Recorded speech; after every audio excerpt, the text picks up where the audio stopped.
Hi guys, thank you so much for watching my video again. तो आज हम बात करने वाले हैं एक टॉपिक जो कि बहुत ही कॉमन टॉपिक है। ये टॉपिक है मियोसिस। तो आज जो हमारा टॉपिक है, जो आज हम पढ़ने वाले हैं, वो है मियोसिस। तो आपको हल्का सा डिफरेंस बता दूं। जो माइटोसिस होता है, ये कुछ ऐसी सेल डिवीज़न है जिसके अंदर जो जेनेटिक मटेरियल है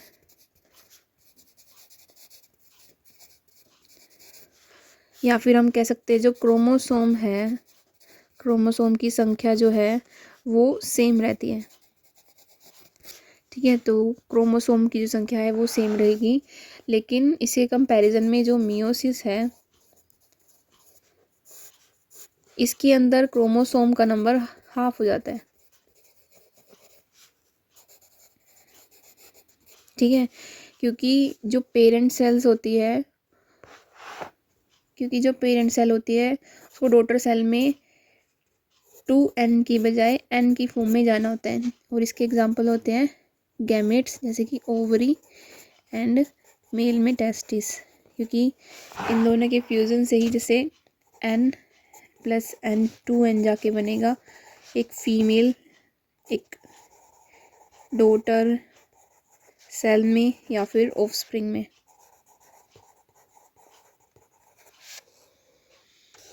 तो जो ये मियोसिस है, इसे हम रिडक्शनल डिवीज़न के नाम से भी जानते हैं।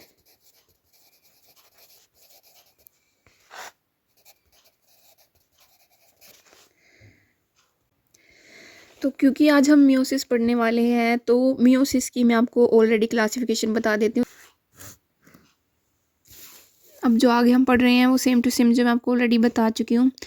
तो जो माइटोसिस है वो इक्वेशनल डिवीज़न के नाम से भी जानी जाती है। वो इसलिए क्योंकि नंबर ऑफ क्रोमोसोम जो है वो सेम रहेंगे। और मियोसिस जो है उसका दूसरा नाम होता है रिडक्शनल डिवीज़न, क्योंकि इसमें क्रोमोसोम की जो संख्या है वो हाफ हो जाती है पेरेंट सेल से डॉटर सेल के अंदर जाने के लिए। ठीक है, तो फिर आगे है मियोसिस जो है उसकी क्लासिफिकेशन कुछ इस तरह से है कि मियोसिस को हम 2 भागों में डिवाइड करते हैं। तो जो मियोसिस 1 है, इसके कुछ इस तरह से पार्ट हैं: prophase 1, metaphase 1, anaphase 1 and telophase 1। अब जो प्रोफेज 1 है, इसकी भी आगे स्टेजेस होती हैं: leptotene, zygotene, pachytene, diplotene and diakinesis.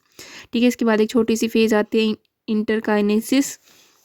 फिर मियोसिस 2 जो है स्टार्ट हो जाता है, और इसकी जो स्टेजेस हैं वो मियोसिस की तरह ही या फिर माइटोसिस की तरह ही prophase 2, metaphase 2, anaphase 2 and telophase 2। तो क्लासिफिकेशन आगे बढ़ती है।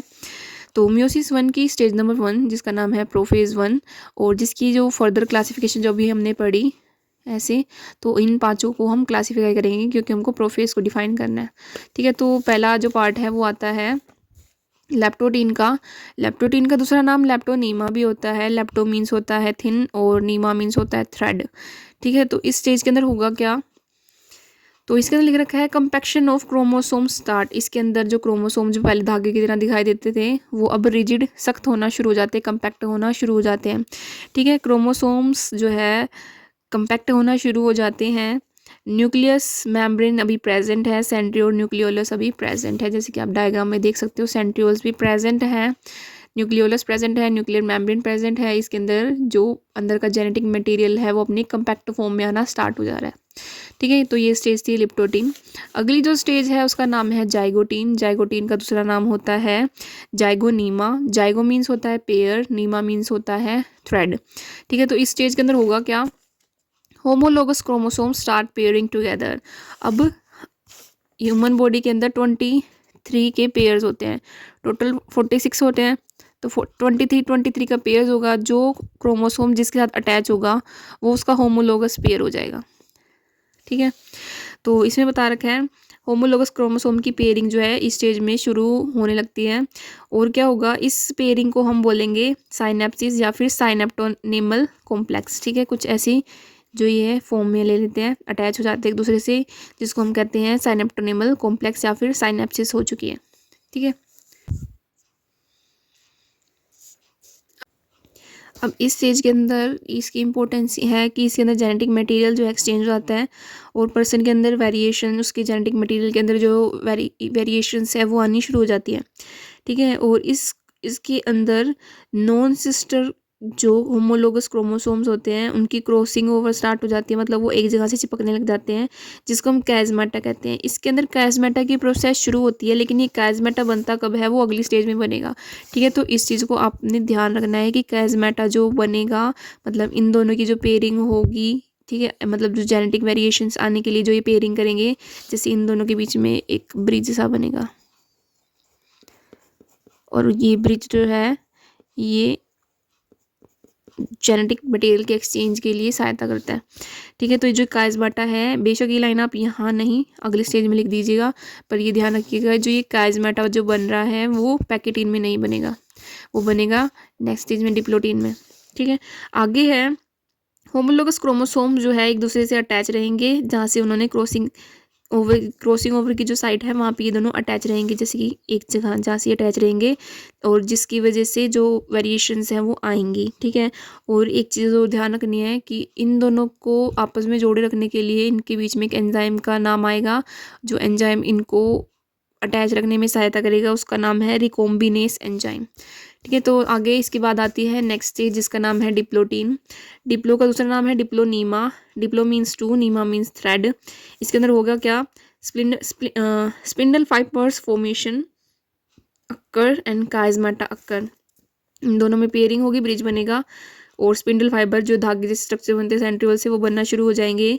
न्यूक्लियर मेम्ब्रेन धीरे धीरे गायब होना शुरू हो जाएगी, न्यूक्लियोलस जो है वो गायब होना शुरू हो जाएगा। ठीक है, और डिसोल्यूशन ऑफ साइनेप्टोनिमल कॉम्प्लेक्स, और जो यहाँ पे जो साइनेप्टोनिमल कॉम्प्लेक्स बना था, जैसे कि आपने ध्यान दिया होगा इन दोनों की पेयरिंग। ठीक है, तो ये दोनों जो है अपने ऊपर से एक दूसरे से हल्के से हटने शुरू हो जाएंगे, सिर्फ एक साइड से ये दोनों अटैच रहेंगे, जैसे कि यहाँ पे ऐसे एक साइड से अटैच रहेंगे, एक दूसरे से हटने शुरू हो जाएंगे, पेयरिंग खत्म होनी शुरू हो जाएगी। ठीक है, फिर इसके बाद नेक्स्ट स्टेज जो है वो डाइकाइनेसिस की है। इसके अंदर होगा क्या, टर्मिनलाइजेशन ऑफ काइज़मेटा। इसके अंदर काइज़मेटा जो है वो खत्म हो जाएगा। Chromosomes are fully condense, chromosome पूरी तरह से कंडेंस हो चुके हैं। न्यूक्लियोलस पूरी तरह से गायब हो चुका है।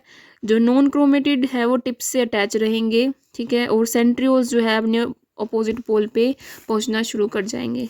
ठीक है, तो मियोसिस 1 में इनकी जो जेनेटिक मटेरियल है उसकी वेरिएशंस जो है वो आ जाती हैं। ठीक है, तो आगे आता है मेटाफेज 1। मेटाफेज 1 में होगा क्या, chromosome align at the equatorial plate. अब जो ये क्रोमोसोम है जिनकी जेनेटिक मटेरियल एक्सचेंज हो चुकी है आपस में, ठीक है, ये जो है इक्वेटोरियल प्लेट मतलब मिड पे पहुंच जाएंगे। ठीक है, और जो स्पिंडल फाइबर है ये इनके बीच वाले पॉइंट जिसको हम काइनेटोकोर बोलते हैं, वहाँ पे जाके अटैच हो जाएंगे। ठीक है, फिर आगे क्या होगा, एनाफेज 1 के अंदर होमोलोगस क्रोमोसोम जो है ये सेपरेट हो जाएंगे। अब जो स्पिंडल फाइबर है ये इन क्रोमोसोम को काइनेटोकोर से खींचेगी। ठीक है, और ये दोनों अपोजिट पोल पर पहुंच जाएंगे। फिर आगे क्या होगा, टीलोफेज 1 आएगी। इसके अंदर न्यूक्लियर मेम्ब्रेन और न्यूक्लियोलस जो है दोबारा से अपीयर होना शुरू हो जाएंगे, और यहाँ पे साइटोकाइनेसिस की प्रोसेस जो है शुरू हो जाएगी, सेल दो भागों में टूट जाएगी। ठीक है, अभी यहाँ पे प्रोफेज 1, मेटाफेज 1, एनाफेज 1 और टीलोफेज 1 तो खत्म हो चुका है, लेकिन अब मियोसिस 2 जो है इसकी जस्ट बाद स्टार्ट हो जाएगी। अब प्रोफेज 1 जो है दोबारा से शुरू हो चुकी है। ठीक है, इसके अंदर होगा क्या, न्यूक्लियर मेम्ब्रेन डिसअपियर। अब जो न्यूक्लियर मेम्ब्रेन यहाँ पे फॉर्म हुई थी वो डिसअपियर हो जाएगी, जो न्यूक्लियोलस अपीयर हुआ था वो डिसअपियर हो जाएगा। क्रोमोसोम जो है दोबारा से कंपैक्ट फॉर्म के अंदर आना शुरू हो जाएंगे। ठीक है, जैसे कि आप देख सकते हो यहाँ पे जेनेटिक मटेरियल की एक्सचेंज जो है ऑलरेडी हो चुकी है। फिर आगे है मेटाफेज 2 की स्टेज आ चुकी है। अब क्या होगा, chromosome aligns at equator, spindle attach to the kinetochore. अब दोबारा से क्रोमोसोम जो है मिड पॉइंट पे पहुंचेंगे सेल की इक्वेटर पे। ठीक है, और स्पिंडल फाइबर जो है दोबारा से अटैच होंगे। ठीक है, फिर आगे क्या होगा, फिर एनाफेज 2 स्टार्ट होगी, जिसके अंदर splitting of centromere of chromosomes occur. अब जो ये क्रोमोसोम थे इन्हें हम कहते हैं सेंट्रोमियर। तो ये जो सेंट्रोमियर है क्रोमोसोम के, ये काइनेटोकोर से खींचकर अलग अलग हो जाएंगे, सेपरेट हो जाएंगे, जैसे एक सिंगल काइनेटोकोर जो है अलग हो चुका है सेंट्रोमियर से। ठीक है, तो अब आगे क्या होगा, फिर आएगी टेलोफेज 2 जिसके अंदर फॉर्मेशन ऑफ 4 हैप्लॉइड सेल। अभी जो सिंगल सेल जो है 2 से 4 में डिवाइड हो चुकी है। ठीक है, तो ऐसी चलती है म्यूसिस 2 की प्रोसेस कंप्लीट। तो आई होप आपको ये वीडियो समझ में आई होगी। अभी के लिए इतना ही, बाय बाय।